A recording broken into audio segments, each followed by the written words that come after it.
কুয়াকাটা সমুদ্র সৈকতকে বাংলাদেশের সবচেয়ে পরিচ্ছন্ন সৈকত বলা যায়।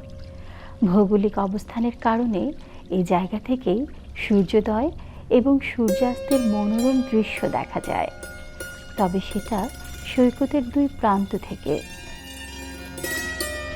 ভালোভাবে সূর্যোদয় দেখা যায় সৈকতের গঙ্গামতির বাঁক থেকে, আর সূর্যাস্ত দেখা যায় পশ্চিম সৈকত থেকে। এই সৈকতের দৈর্ঘ্য প্রায় 18 কিলোমিটার আর প্রস্থে প্রায় 3 কিলোমিটার। পুরো সৈকত ঘেঁষেই রয়েছে বিস্তীর্ণ নারিকেল বাগান।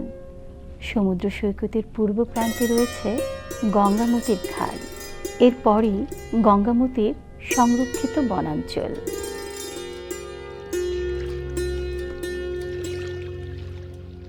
কুয়াকাটা সমুদ্র সৈকতের একেবারে পশ্চিম প্রান্তে আছে জেলে পল্লী।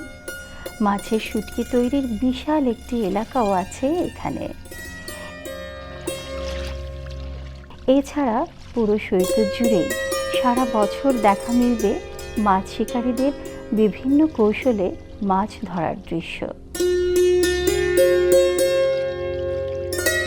কুয়াকাটার পুরো সৈকতে বেড়ানোর জন্য রয়েছে মোটরসাইকেলের ব্যবস্থা।